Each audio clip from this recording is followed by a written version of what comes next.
तो पिछले वीडियो में हम लोग एक्सरसाइज 5.3 का क्वेश्चन नंबर 3 तक पढ़ लिए थे। आज उसी के आगे पढ़ेंगे क्वेश्चन नंबर 4 से। तो देखते हैं चौथा क्वेश्चन। 636 योग प्राप्त करने के लिए समांतर श्रेणी 9, 17, 25 के कितने पद लेने होंगे। कितने पद लेने होंगे ना, तो n की वैल्यू बतानी है। तो दिया है 636 पदों का योगफल दिया है। पदों का योगफल कैसे हम किससे डिनोट करते हैं, एस एन से ना। तो 636 दिया है और समांतर श्रेणी दिया है 9, 17, 25। 9, 17 और 25 दिया है। तो प्रथम पद कितना है, 9 है। प्रथम पद a = 9 डी। सार्वंतर कैसे निकालते हैं, दूसरे वाले में से पहला पद घटाते हैं। तो 17 में से 9 घटाएंगे तो कितना आएगा, 8 आएगा। तो n की वैल्यू कैसे आएगी, पदों के योगफल से आएगा। पदों का योगफल का सूत्र क्या होता है, S N = n/2 2a + n-1 × d होता है ना। एस एन के स्थान पे कितना रखेंगे, 636 रखेंगे। 636 = n नहीं पता है, n/2 2 गुणे a के स्थान पे 9 रखेंगे प्लस n-1, n नहीं पता है तो इसको हम ऐसे लिखेंगे। d सार्वंतर कितना आया है, 8 आया है। 8 636 को ऐसे लिखेंगे, 636 = n/2 2। तो यहाँ से देखिए 2 कॉमन मिल रहा है ना, 2 इसमें है 2 इसमें भी है ना। तो 2 को हम बाहर कॉमन लेंगे, बचेगा क्या, यहाँ पे 9 बचेगा प्लस n-1 और यहाँ से 2 कॉमन लिए है ना, तो 2 चौक 8 बचेगा, 4 बचेगा यहाँ पे। तो 2 से 2 कैंसिल होगा तो n का गुणा ब्रैकेट के अंदर कराएंगे तो ये हो जाएगा 636 = n 9 + 4 का गुणा ब्रैकेट के अंदर कराएंगे तो ये हो जाएगा 4n - 4। तो 636 = n 9 में से 4 घटाएंगे तो कितना आएगा, 5 आएगा। 5 + 4n 636 = 5n + 4n² होगा ना। तो इसको यही रहने देंगे, गिनती को हम उधर लेके जाएंगे तो माइनस में होगा। तो 4n² को हम पहले लिख सकते हैं ना, प्लस 5n = बराबर के उधर लेके जाएंगे ना तो कितना होगा, -636 होगा। -636 0 होगा। तो 4 का गुणा हम इसमें कराएंगे, n के पास कितनी गिनती है, 4 है ना। 4 का गुणा कराएंगे तो कितना आएगा, 4 × 6 = 24, 2 हासिल, 4 × 3 = 12, 12 × 2 = 14, 1 हासिल, 4 × 6 = 24, 24 से 25, 25 तो 44 आएगा ना। 25 तो 44 का ऐसा गुणनखंड करिए कि गुणा करने पे 25 तो 44 आ जाए, जोड़ने या घटाने पे 5 आ जाए। बताइए। तो 53 और 48 ना, 53 और 48 का गुणा कराएंगे तो 25 तो 44 आ जाएगा और माइनस करेंगे तो कितना आएगा, 5 आएगा ना। ठीक है, करते हैं। 4n² + 5n - 4n² प्लस कितना यहाँ पे रखेंगे, 53 रखेंगे plus 53n - 48n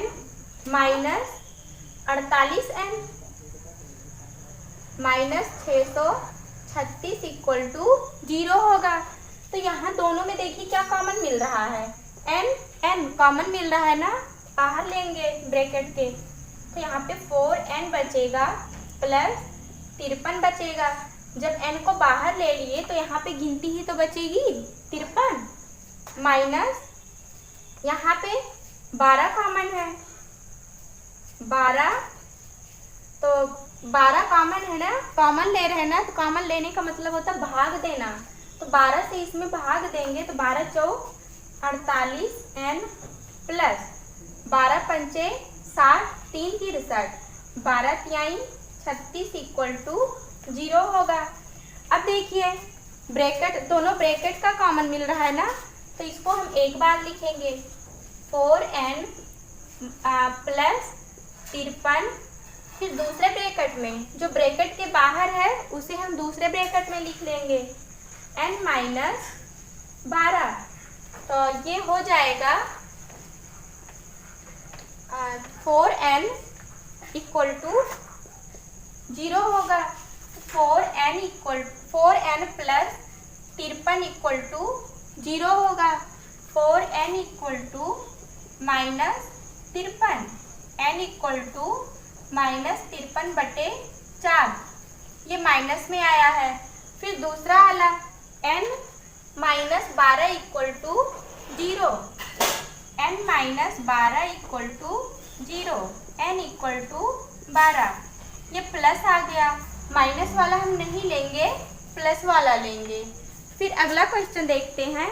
question number 5 है, किसी समांतर श्रेणी का प्रथम पद 5, अंतिम पद 45 और योग 400 है। पदों की संख्या और सारवंतर ज्ञात कीजिए। तो पदों की संख्या निकालनी है ना, और सारवंतर निकालना है। तो देखते हैं।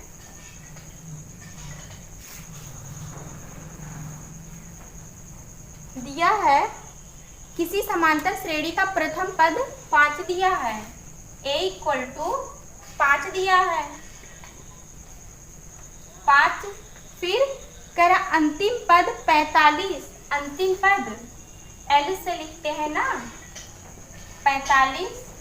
फिर ये कह रहा और योग 400 है। योग कितना दिए हैं, sn इक्वल टू 400 दिए हैं।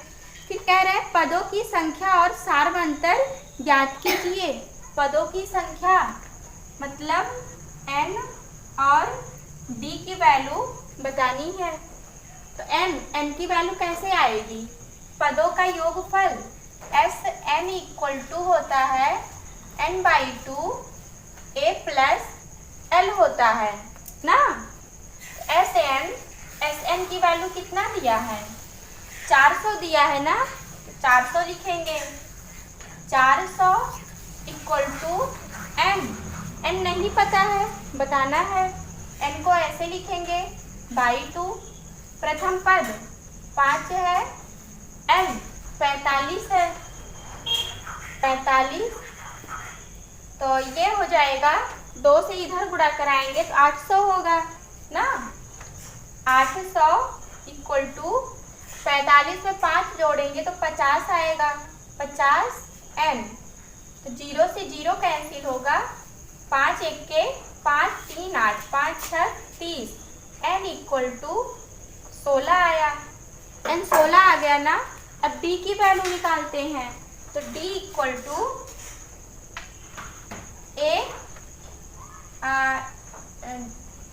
sn equal to n/2 2a plus n-1 into d, इससे निकालेंगे ना। तो sn के स्थान पे कितना रखेंगे, 400, n के स्थान पे 16 रखेंगे। तो 16 को 2 से भाग देंगे तो कितना आएगा, 8 आएगा। 2 गुणे a के स्थान पे 5 रखेंगे प्लस n, 16 है ना, 16 में से 1 घटाएंगे तो कितना आएगा, 15d आएगा। 400 इक्वल टू 8 को तो ऐसे लिखेंगे ना, 5 दूनी 10 प्लस 15d।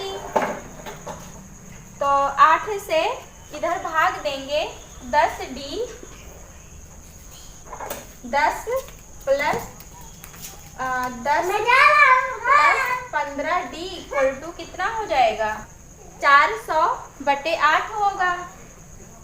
400/8, तो 4 दूनी 8, 4 एक्के 4, फिर 2 से 2 एक्के 2, 2 पंचे 10, 15D इक्वल टू 10 को उधर लेके जाएंगे ना, 50 में से 10 घटेगा तो कितना आएगा?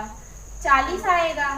तो D इक्वल टू 40/15, 5 8 40, 5 तिहाई 15, D इक्वल टू 8/3 आया। फिर अगला क्वेश्चन देखते हैं। 6वां क्वेश्चन है, किसी समांतर श्रेणी के प्रथम और अंतिम पद क्रमशः 17 और 350 है। यदि सार्वंतर 9 है तो इसमें कितने पद हैं और इनका योग क्या होगा? तो इसमें पदों की संख्या बतानी है ना, और योग बताना है। देखते हैं। दिए हैं, क्वेश्चन नंबर 6वां है। क्वेश्चन नंबर 6वां है, कह रहा किसी समांतर श्रेणी के प्रथम और अंतिम पद 17 और 350। प्रथम 17 दिए हैं प्रथम पद, अंतिम पद L इक्वल टू 350 दिए हैं। फिर कह रहे हैं यदि सार्वंतर 9 है, सार्वंतर कितना? 9 दिए हैं, D इक्वल टू 9। फिर कह रहे हैं तो इसमें कितने पद हैं और इनका योग क्या होगा? इनका योग मतलब SN इक्वल टू निकालना है, SN निकालना है। और कितने पद हैं? ठीक है, N निकालना है, ये है। तो यहाँ से देखिए N हम कैसे निकालेंगे? तो nवें पद से निकालेंगे। AN equal to A plus N-1 into D होता है। AN को हम L भी तो लिख सकते हैं, अंतिम पद L की वैल्यू कितनी है? 350 है ना, तो 350 यहाँ पे रखेंगे इक्वल टू A प्रथम पद 17 है प्लस N नहीं पता है, ऐसे लिखेंगे। D सार्वंतर 9 है, 9 रखेंगे। तो 17 को बराबर के इधर लेके आएंगे, माइनस में होगा। 350 minus 17 equal to N-1 into 9। तो 10 में से 7 घटाएंगे 3, 4 में से 1 घटाएंगे तो 3 आएगा। कुल मिला के 333 आएगा इक्वल टू N-1 इंटू 9 होगा। N-1 इक्वल टू 3 लिख सकते हैं ना, तो ये हो जाएगा 3 त्रिका 9, 3 एक्के 3, 111 आ गया। फिर 3 से 3 एक्के 3, 3 त्रिका 9, 2 11, 21 हुआ। 3 सते 21, N-1 इक्वल टू 37 आया। तो -1 है ना, बराबर के उधर ले जाएंगे तो प्लस में होगा। 37 में 1 जुड़ेगा तो कितना आएगा? 38 आ जाएगा। N कितना आया? 38 आया। अब और क्या निकालना है? SN निकालना है ना, पदों का योगफल। SN इक्वल टू ये होता है N/2 A प्लस L होता है। N के स्थान पे 38 रखेंगे। 38/2 A प्रथम पद 17 है ना, तो A के स्थान पे 17 रखेंगे प्लस L अंतिम पद है ना, 350 रखेंगे। 350, 2 एक्के 2, 2 एक्के 2 9 18, 19 गुणे 350 पे 17 जोड़ेंगे तो कितना आएगा? 7 और ये 6 367 आएगा। तो ये गुणा करा लेंगे, आंसर आ जाएगा। क्वेश्चन देखते हैं। तो क्वेश्चन नंबर 7 है, कह रहा उस समांतर श्रेणी के प्रथम 22 पदों का योग ज्ञात कीजिए जिसमें d = 7 है और 22वां पद 149 है। तो 22वां पद दिया है 149। क्वेश्चन नंबर 7 है। क्वेश्चन नंबर 7 है तो दिए है, कह रहे उस समांतर श्रेणी के प्रथम 22वें पदों का योग 22वां पद मतलब n दिए हैं, n = 22 दिए हैं। फिर ये कह रहे हैं जिसमें d 7 है, d सारबंतर 7 है, 22वां पद 149 है, 22वां पद 149 है। तो यहाँ से निकालना क्या है, उस समांतर श्रेणी के पदों का योगफल बताना है ना। ठीक है, SN बताना है। तो पहले यहाँ से हम एक ही वैल्यू निकालेंगे। कैसे? nवें पद से निकालेंगे। AN = A + n - 1 × d। AN के स्थान पे क्या रखेंगे? 22वां पद दिया है ना, 22वां पद 149 रखेंगे।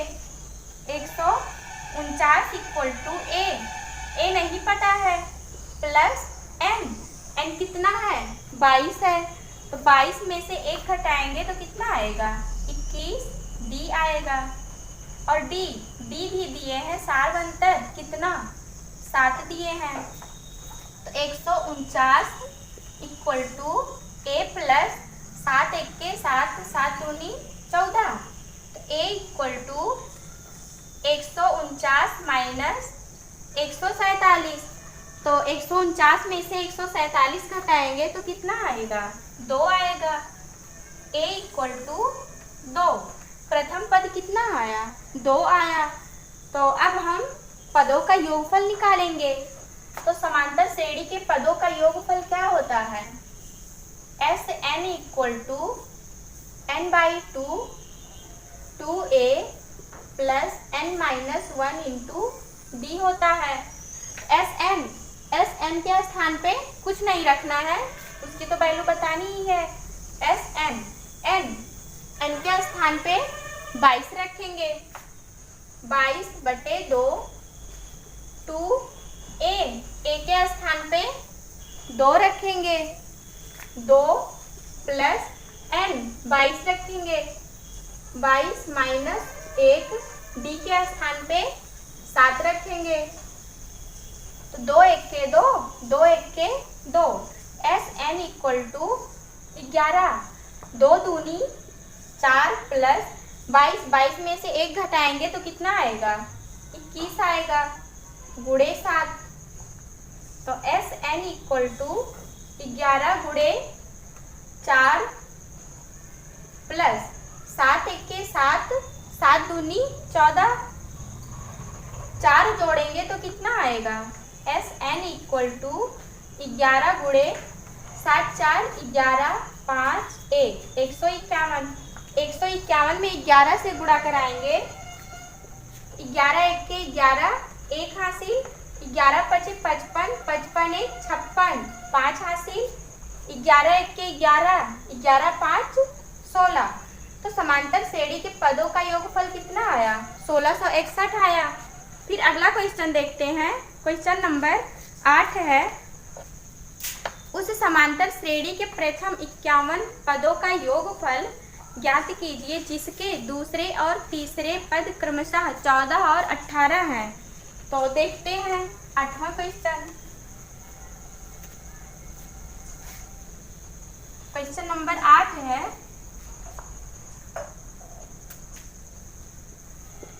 8वां तो दिया है प्रथम 51 पदों का योगफल निकालना है जिसके दूसरे और तीसरे पद क्रमशः, दूसरे पद A2 और A3 कितना दिए हैं? 14 और 18 दिए हैं। 14 और 18 दिए हैं। तो यहाँ से D हम निकाल सकते हैं ना।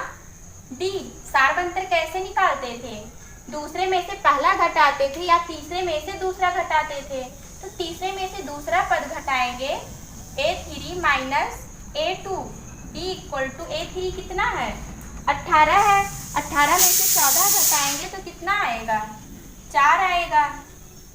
D सार्वंतर कितना आया 4 आया। फिर देखिए यहाँ से हम अब A निकालेंगे कहाँ से nवें पद से। समांतर श्रेणी का nवां पद क्या होता है an equal to a plus n minus 1 into D होता है। an दूसरा पद कितना दिया है 14 दिया है ना, तो इसके स्थान पे हम 14 लिख सकते हैं। इक्वल टू a नहीं पता है प्लस n कितना है n है दूसरा पद है ना, तो n के स्थान पे 2 रखेंगे माइनस 1 गुणे d सार्वंतर कितना 4 आया है 4 रखेंगे। 14 इक्वल टू a प्लस 2 में से 1 घटाएंगे तो 1 आएगा। फिर 1 का गुणा 4 में कराएंगे तो 4 आएगा। a इक्वल टू 14 में से 4 घटाएंगे कितना आएगा 10 आएगा।